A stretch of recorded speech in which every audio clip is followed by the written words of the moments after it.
नमस्कार भाई और बहनों, परवरिश विद प्रभा सिंह चैनल में आप सबका बहुत बहुत स्वागत है। अभी तक आंगनबाड़ी केंद्रों पर लाभार्थियों को देने के लिए चने की दाल, गेहूं का दलिया और रिफाइंड तेल आ रहा था, जिसको अब किया जाएगा बंद और उसकी जगह पर दिया जाएगा अन्य चीज। अभी तक आंगनबाड़ी केंद्रों द्वारा गर्भवती महिला को और धात्री महिला मतलब जिनका बच्चा 6 माह तक का है, उनको 7 माह से 3 वर्ष और 3 से 6 वर्ष के बच्चों को चने की दाल, गेहूं की दलिया और रिफाइंड तेल दिया जाता था।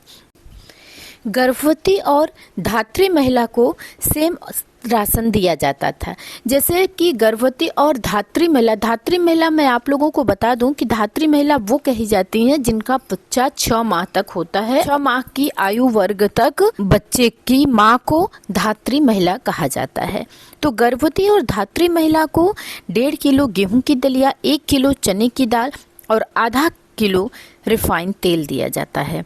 और 7 माह से 3 वर्ष के बच्चों को 1 किलो चने की दाल, 1 किलो गेहूं की दलिया, आधा किलो रिफाइंड तेल और 3 से 6 साल तक के बच्चे जो कि शाला पूर्व शिक्षा लेने के लिए हमारे आंगनबाड़ी केंद्र पर आते हैं, उन बच्चों को आधा किलो गेहूं की दलिया, आधा किलो चने की दाल दी जाती है।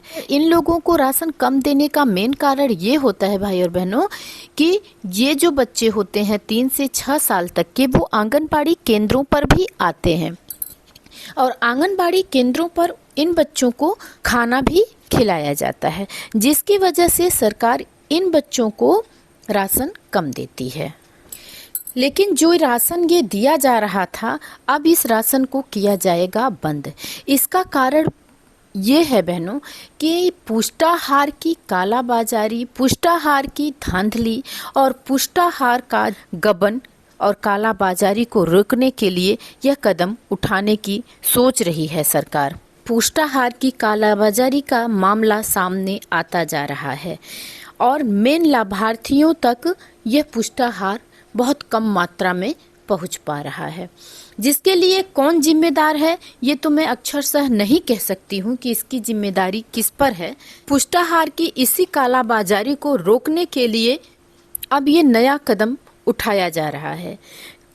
चने की दाल, गेहूं की दलिया, रिफाइंड तेल बंद करके आंगनबाड़ी केंद्रों पर दिया जाएगा दूसरा सामान, जिससे कि बच्चों को, गर्भवती धात्री को सीधे सीधे ये सामान उन्हें मिल सके और उन सामानों का उन्हें फायदा हो सके। अभी हाल ही में हुए आगरा के पोषाहार की कालाबाजारी कांड से सभी लोग परिचित हैं, जिसमें सीडीपीओ, सुपरवाइजर और आंगनबाड़ी कार्यकर्तियां भी शामिल थीं।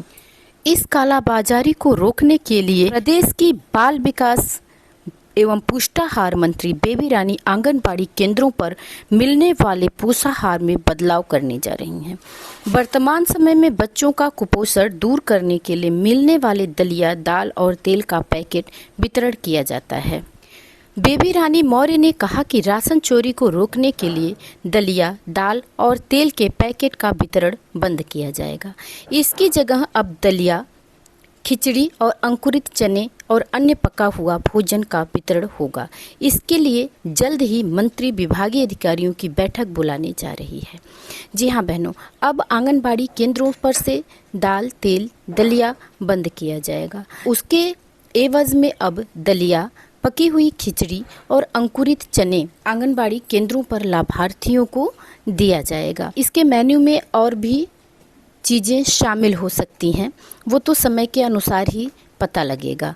और सबसे बड़ी बात ये आ रही है बहनों कि अभी तक तो जो दाल, तेल, दलिया था, वो दाल, तेल, दलिया आकर के आंगनबाड़ी केंद्र से लाभार्थी एक दिन ले जाते थे। लेकिन जब ये राशन दिया जाएगा तो क्या लाभार्थी 7 माह से 3 वर्ष के बच्चे गर्भवती और धात्री महिलाएं आएंगी आंगनबाड़ी केंद्रों पर खाना खाने के लिए, खिचड़ी खाने के लिए, दलिया खाने के लिए और अंकुरित चने की दाल खाने के लिए, क्योंकि ये चीज़ें जो हैं वो रोज़ देने वाली चीज़ें हैं, महीने में एक दिन देने वाली चीज़ें नहीं हैं।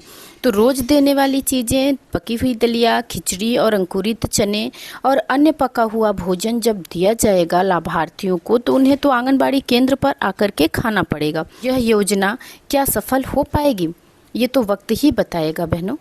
हाँ भाई और बहनों, अगर आप मेरे वीडियो पर नए हैं तो प्लीज़ नई नई जानकारी को जानने के लिए मेरे चैनल को सब्सक्राइब जरूर कर लें। वीडियो अच्छी लगी हो तो लाइक कीजिए और अपने प्यारे प्यारे सुझाव हमें कमेंट द्वारा ज़रूर बताइएगा कि क्या यह योजना सफल हो पाएगी सरकार की। क्या आंगनबाड़ी केंद्रों पर रोज़ रोज़ खाना खाने के लिए गर्भवती धात्री 7 माह से 3 वर्ष के बच्चे आ पाएंगे? अपने विचार हमें कमेंट द्वारा ज़रूर बताइएगा। फिर मिलते हैं अगले वीडियो में एक नई जानकारी के साथ। तब तक खुश रहिए, स्वस्थ रहिए। बाबा बदेवरानाथ की कृपा आप सब पर बनी रहे। नमस्कार भाई और बहनों।